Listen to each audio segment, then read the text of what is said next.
Hey all, welcome back to our YouTube channel. ఈరోజు మనం తెలుగువారు ఎంతో ఇష్టపడే మసాలా గుత్తి వంకాయని తయారు చేసుకుందాం. ఈ మసాలా గుత్తి వంకాయని రైస్లోకి కానీ బిర్యానీలోకి కానీ తీసుకుంటే చాలా టేస్టీగా ఉంటుంది. దీనికోసం ముందుగా ఒక ప్యాన్లో 1 టేబుల్ స్పూన్ వేరుశెనగ గుళ్ళని తీసుకొని దోరగా వేయించండి. ఇవి లైట్గా కలర్ చేంజ్ అయ్యాక 2 టేబుల్ స్పూన్లు ధనియాలను కూడా వేయండి. ధనియాలు కూడా లైట్గా కలర్ చేంజ్ అయ్యాక ఒక పావు చెక్క ఎండు కొబ్బరిని చిన్న ముక్కలుగా కట్ చేసుకొని ఫ్రై చేసుకోండి. ఇవి లో ఫ్లేమ్లోనే ఫ్రై చేసేసుకోండి. కొబ్బరి లైట్గా ఫ్రై అయ్యాక నువ్వుల్ని కూడా 1 నిమిషం పాటు ఫ్రై చేసుకోండి. నువ్వులు ఫాస్ట్గా ఫ్రై అయిపోతాయి. ఇవి చిటపటలాడేటప్పుడు స్టవ్ ఆఫ్ చేసుకొని వీటిని చల్లారనిచ్చి ఒక మిక్సీ జార్లోకి వేసి కోర్స్గా బ్లెండ్ చేసుకోండి.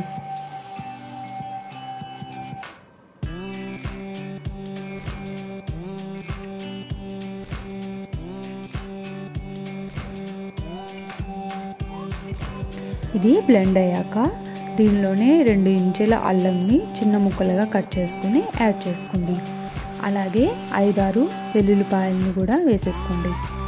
మీడియం సైజ్ టమోటాను చిన్న చిన్న ముక్కలుగా కట్ చేసుకొని యాడ్ చేసుకోండి. పెద్ద ఉల్లిపాయను చిన్న ముక్కలుగా కట్ చేసుకొని ఇందులో వేసి కొంచెం లైట్గా వాటర్ని కూడా వేసి బ్లెండ్ చేసుకోవాలి. దీన్ని కోర్స్గా బ్లెండ్ చేసేసుకోవాలి.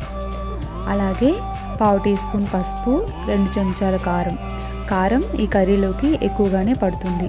రుచికి సరిపడా ఉప్పుని వేసి ఒకసారి తిప్పేసుకోండి.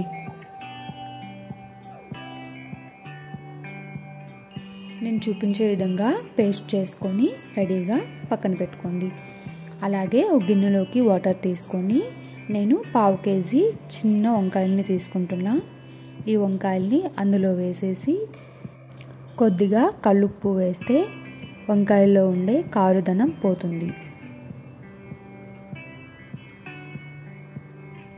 ఇప్పుడు వంకాయల్ని 4 భాగాలుగా కట్ చేసుకుందాం.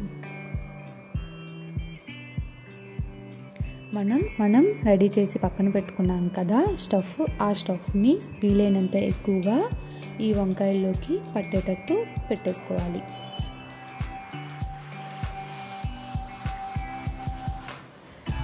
అన్నీ రెడీ చేసుకొని పక్కన పెట్టేసుకున్నాక స్టవ్ పైన ప్యాన్ పెట్టి కొద్దిగా ఆయిల్ని వేసేసుకుందాం. ఆయిల్ హీట్ అయ్యాక మనం రెడీ చేసి పెట్టుకున్నాం కదా ఆ వంకాయల్ని ఒక్కొక్కటిగా ప్యాన్లోకి వేసేసుకుందాం.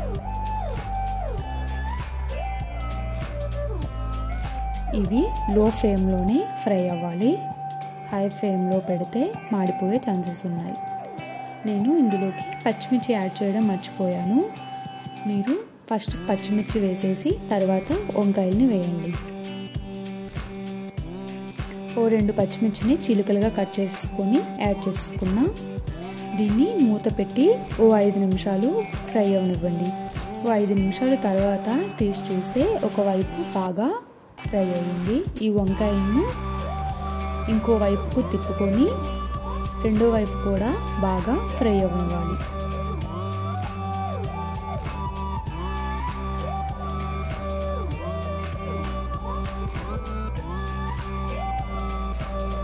వంకాయలకి స్టఫ్ పెట్టాక కొద్దిగా పేస్ట్ మిగిలి ఉంటుంది కదా, దాన్ని కూడా వేసేసి కొద్దిగా వాటర్ని యాడ్ చేసి మొత్తం బాగా కలిసేలా మూత పెట్టి 5 నిమిషాలు అలాగే మగ్గించాలి.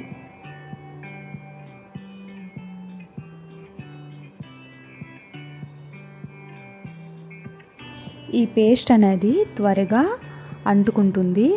అందుకే లో ఫ్లేమ్లో పెట్టుకొని మధ్య మధ్యలో కలుపుకుంటూ ఉంటే అడుగు అంటకుండా ఉంటుంది. వంకాయ బాగా ఉడికేంత వరకు మూత పెట్టుకుంటూ కలుపుతూ తీస్తూ ఉండాలి.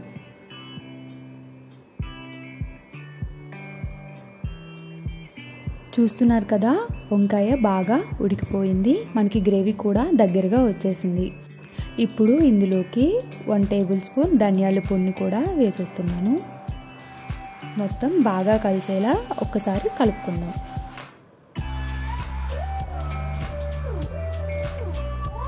ఇప్పుడే దీన్ని టేస్ట్ చూసి సాల్టు కారం సరిపోయిందో లేదో చూసేసుకొని సరిపోకపోతే యాడ్ చేసేసుకోండి. ఇప్పుడు దీన్ని మూత పెట్టుకొని ఇంకో 5 నిమిషాలు మగ్గ పెట్టుకుంటే కర్రీ రెడీ అయిపోయింది. ఫైనల్గా కరివేపాకు కొత్తిమీర వేసుకుంటే మన మసాలా గుత్తి వంకాయ కర్రీ రెడీ అయిపోయినట్టే. నా వీడియో చూసి మీరు ఇంట్లో ట్రై చేస్తే ఎలా వచ్చిందో నాకు కామెంట్ చేయండి. మీరు కనుక నా వీడియోస్ని ఫస్ట్ టైం చూస్తున్నట్టయితే thanks for watching my video. Please like and subscribe to my channel. See you in my next video. Bye guys.